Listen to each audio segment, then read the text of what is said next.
सत्र का पहला दिन और इस वक्त मेरे साथ समाजवादी पार्टी से विधायक है रविदास मेहरोत्रा जी, उनसे बातचीत करते हैं। सर, आज सत्र का पहला दिन है, क्या कुछ आप लोग बड़े मुद्दे लेकर इस बार शामिल हो रहे हैं? हम लोग ये चाहते हैं कि जनता के मुद्दों और जन समस्याओं पर चर्चा हो।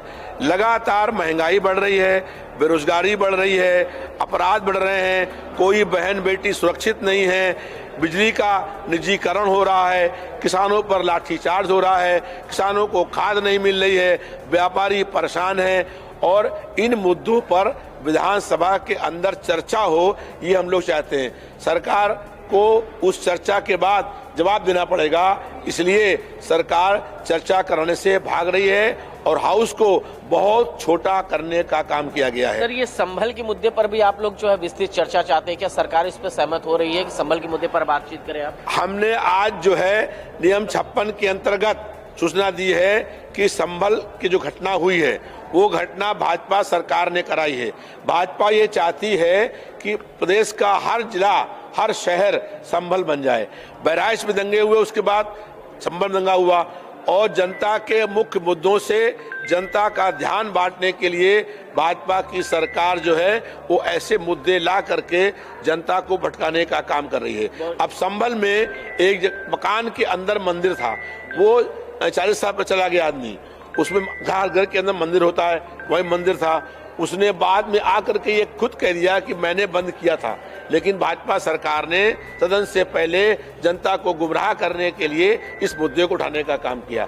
हम लोग सड़क से लेकर के और विधानसभा के अंदर तक सरकार के खिलाफ संघर्ष करने का काम करेंगे। बहुत शुक्रिया सर हमसे बातचीत करने। तो ये थे मेरे साथ रविदास मेहरोत्रा जी, जो साफ तौर से ये कह रहे हैं कि जिस तरीके से आज विधानसभा का जो सत्र है, एक तो वो बहुत कम समय के लिए दिया गया है, लेकिन इतने ही कम समय में वो तमाम ऐसे बड़े मुद्दे जो है पटल पर रखने का काम करेंगे, जो कि जिस तरह से देश के अंदर और प्रदेश के अंदर माहौल बनाने की कोशिश, जैसा कि समाजवादी पार्टी के लोगों का आरोप है कि वो भारतीय जनता पार्टी कर रही है, वो तमाम मुद्दे को ध्वस्त करने का काम करेंगे। वीडियो जर्नलिस्ट दीपक कुमार के साथ मैं, फ्रेंड्स समय न्यूज़, लखनऊ।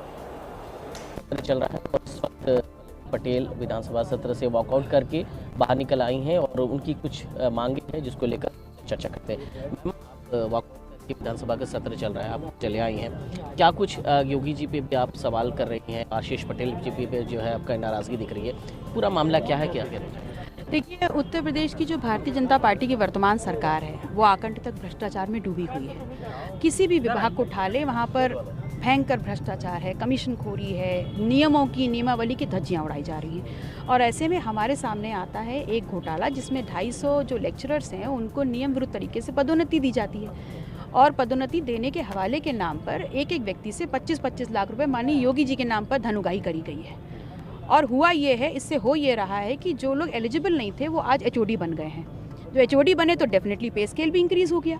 तो चालाकी ये करी गई है कि ऐसे नियम को इनकॉर्पोरेट करके पदोन्नति की गई है जो डिफंक्ट हो चुका है, और जो पे स्केल लगाया है वो उस नियमावली का लगाया है जो आज फंक्शनल है। तो मतलब सीधे सीधे आप राजकीय कोष से 50 करोड़ रुपया प्रति साल निकालेंगे, तो ये पैसा अगर लूट हो रही है तो इसकी जवाबदेही किसकी? दूसरा, आप संविधान को मानने वाली सरकार बताते हैं और संविधान के नियमों की धज्जियाँ उड़ा रहे हैं। तीसरा, जो लोग और जो प्रशिक्षित और ट्रेंड और क्वालिफाइड प्रतिभाशाली युवा पिछड़ा, जिनको UPSC के द्वारा AICT के नॉर्म्स फॉलो करते हुए इन पदों पे चयन मिलना था, चयनित होते, उनके भविष्य को आपने अधर में डाल दिया, उनके अवसरों की लूट मार हो गई। तो उनकी जवाबदेही कौन देगा, कौन जवाब देगा उसके प्रति?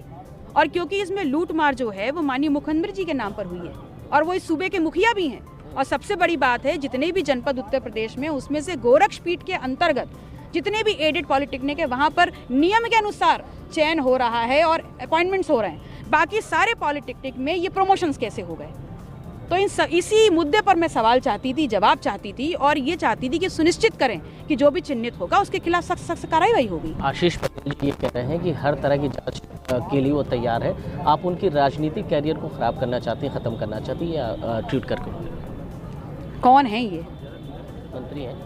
और सबसे बड़ी बात है, मेरा तो सवाल ही माननीय योगी जी से है, आरोप मैं उन पे लगा रही हूँ, उनसे जवाब मांग रही हूँ। और किस जांच की बात कर रहे हैं? ये बात तो वही हुई कि आप पकड़े गए हैं और अब अपने आप को बचाने के लिए विधवा आलाप कर रहे हैं। मैंने आप पे कोई आरोप नहीं लगाया, मेरा आरोप माननीय योगी जी पे है, वो आए और जवाब दें मेरा। अच्छा, एक आखिरी सवाल है कि देखिए ब्यूरोक्रेसी की बात करें, तमाम जो है नौकरशाही है, उसमें भी बड़े भ्रष्टाचार के आरोप निकल रहे हैं। अभी रिसेंटली निकला है, योगी सरकार लगातार जीरो टॉलरेंस की बात कर रही है, तमाम तरीके से तमाम जो उत्तर प्रदेश में है दिशा बदलने की बात कर रही है, लेकिन इस तरह के जब आरोप निकलते हैं, अब खुद आप अगर हम बात करें पिछड़े के हक और हुकूक की, आप खुद बात कर रही हैं, जब सरकार जब माहौल बनाती है, जब चुनाव का समय आता है तो पिछड़ों की बात करती है, फिर हालात क्यों बदल जा रहे हैं? देखिए, मैंने अपनी बात शुरू करते वक्त ही कहा कि भारतीय जनता पार्टी सरकार जो है आकंठ भ्रष्टाचार में डूबी हुई है, और ये एक विभाग की बात नहीं है, हर विभाग में हकमारी हो रही है, और विशेष रूप से पिछड़ों के साथ।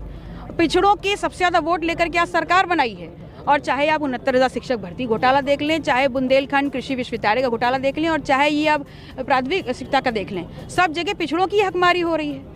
तो आप इस सवाल पे कन्नी काट सकते हैं, लेकिन हम चुप नहीं बैठेंगे और आपको इस बात का जवाब देना होगा। ये थी पल्लवी पटेल, चुप नहीं बैठेंगी, और जो बात है वो पूरी सदन में उठाना चाह रही थी, लेकिन उन्होंने वॉकआउट करके धरना प्रदर्शन किया है। अभी देखने वाली बात है कि जिस तरह के आरोप पल्लवी पटेल की तरफ से लगाया जा रहा है, वो आरोप पे सरकार कितना गंभीर होती है, किस तरह से जाँच कराती है, तमाम जो बड़े इशूज़ हैं, ये देखने वाली बात होगी। मेरे सहयोगी दीपक कुमार के साथ में फैज़ अहमद, फ्रेंड्स समय न्यूज़, लखनऊ।